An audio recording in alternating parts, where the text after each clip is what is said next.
Hi friends, welcome back to Manasa creations. ఇవాళ మనం ఒక రెసిపీ చేసుకోబోతున్నాం.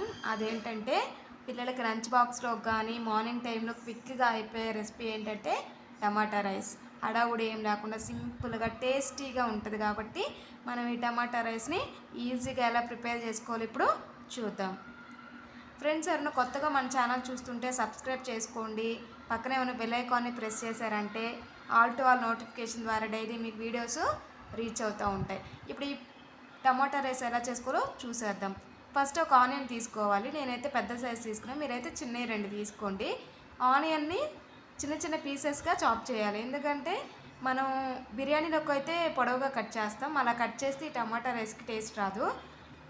మనమైతే చిన్న చిన్న పీసెస్గా చాప్ చేసేయాలి, అప్పుడు టేస్ట్ బాగుంటుంది. ఈ ఆనియన్స్ చాప్ చేశాక ఒక 2 పచ్చిమిర్చి కూడా తీసుకొని మధ్యలోకి చీల్చి స్లైసెస్గా కట్ చేసేయాలి. పచ్చిమిర్చి కూడా కట్ చేశాక టమాటాస్ తీసుకోవాలి. నేనైతే 4 టమాటాస్ తీసుకున్నాను.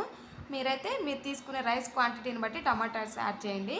ఇవి కూడా చిన్న చిన్న పీసెస్గా చాప్ చేయాలి. టమాటాకి పైన ఉండే స్టార్టింగ్లో ఉండే అది ఉంటుంది కదా, అదంతా తీసేయాలి. ఎందుకంటే దానివల్ల మనకి కిడ్నీలో రాళ్ళు అలా వచ్చే ప్రమాదం ఉంటుంది కాబట్టి మనం దాన్ని తీసేసి కట్ చేయాలి. ఇలా టమాటాలన్నీ చాప్ చేశాక ఒక ప్లేట్లో పెట్టుకోవాలి. పెట్టుకున్నాక మనం ఇప్పుడు స్టవ్ వెలిగించి అందులో కడాయి పెట్టుకొని 3 టేబుల్ స్పూన్ ఆయిల్ వేసుకోవాలి. ఆయిల్ వేసుకున్నాక పోపు వేసుకోవాలి కాబట్టి 1 స్పూన్ పచ్చిశనగపప్పు, ఒక 3 లవంగాలు వేసుకోవాలి. లవంగాలు కొంచెం స్పైసీనెస్ని ఇస్తాయి కాబట్టి లవంగాలు ఒక 3 వేసుకున్నాను. ఇప్పుడైతే ఆవాలు, మినప్పప్పు 1 స్పూన్ వేసుకున్నాను. ఒక ఎండుమిర్చిని తుంచి వేసుకున్నాను, ఎందుకంటే పచ్చిమిర్చి కూడా యాడ్ చేసాం కాబట్టి మళ్ళీ ఘాటు ఎక్కువ అయిపోతుందని కొంచెం ఒకటి కట్ చేసి వేసుకున్నాను. కొంచెం కరివేపాకు, 1 స్పూన్ జీలకర్ర కూడా యాడ్ చేయాలి. ఎందుకంటే జీలకర్ర మనకి డైజెషన్కి ఉంటుంది కాబట్టి యూజ్ అవుతుంది కాబట్టి ఖచ్చితంగా మనం ఏ కర్రీలోనైనా జీలకర్ర యాడ్ చేయాలి. 1 స్పూన్ జీలకర్ర వేసాక మొత్తాన్ని కలపాలి.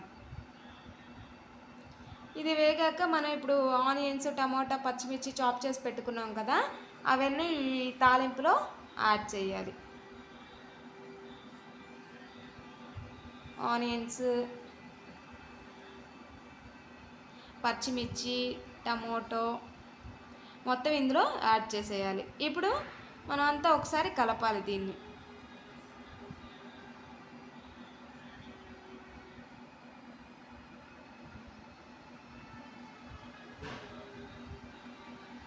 అంతా ఒకసారి కలిపేశాక మనం ఇప్పుడు ఇందులోకి తొందరగా మనకు ఆనియన్స్ మగ్గిపోవాలంటే మనం 1 స్పూన్ సాల్ట్ యాడ్ చేయాలి. ఇప్పుడు ఆనియన్స్, టమాటాస్ తొందరగా వేగిపోతాయి. ఇప్పుడు పావు టీ స్పూన్ పసుపు యాడ్ చేయాలి. ఎందుకంటే పసుపు యాంటీబయాటిక్ కాబట్టి ప్రతి కర్రీలో మనం పసుపు యాడ్ చేస్తాం. అలాగే రైస్లు చేసుకున్నప్పుడు పసుపు యాడ్ చేస్తే మనకి హెల్దీకి చాలా మంచిది. పసుపు అయిపోయాక ఒక 5 to 10 మినిట్స్ కల్లా మనకి టమాటాలన్నీ మగ్గిపోయాయి, ఉల్లిపాయ, టమాటా. ఇప్పుడు 1 స్పూన్ కారం యాడ్ చేసాం. మీరు స్పైసీగా తినాలంటే కొంచెం యాడ్ చేసుకోవచ్చు.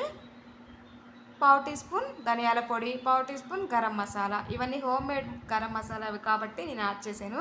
బయట స్ట్రీట్ స్టైల్లో అయితే చాలా యాడ్ చేస్తారు, కానీ మనం అవన్నీ తినకూడదు కాబట్టి అన్హెల్దీ. ఇవి నేను యాడ్ చేశాను, ఇవి ఇంట్లో ప్రిపేర్ చేశాను కాబట్టి. ఇప్పుడు ఒక 5 మినిట్స్ కల్లా మనకి ఇలా అంతా రెడీ అయిపోయింది. ఇప్పుడు మనం ఉడికించి పెట్టుకున్న రైస్ ఉంటుంది కదా, ఆ రైస్ని ఈ టమాటాల్లో యాడ్ చేయాలి.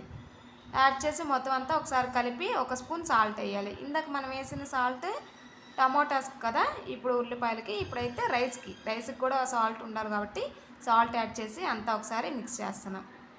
1 మినిట్ అలా మిక్స్ చేయగానే మనకంతా మిక్స్ అయిపోతుంది. ఇప్పుడు మనం ఒక లెమన్ తీసుకొని లెమన్ హాఫ్గా కట్ చేసేసి ఆ లెమన్ జ్యూస్ అంతా అందులో వేయాలి. లెమన్ జ్యూస్ కూడా వేస్తే ఈ టమాటా రైస్కి చాలా టేస్టీ వస్తుంది, అందుకని వేసాను.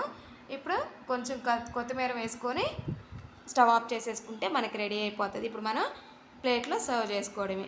ఆనియన్స్తో సర్వ్ చేసుకుంటే చాలా టేస్టీగా ఉంటుంది. ఎలా వచ్చిందో కామెంట్ చేసి నాకు చెప్పండి. Thank you friends.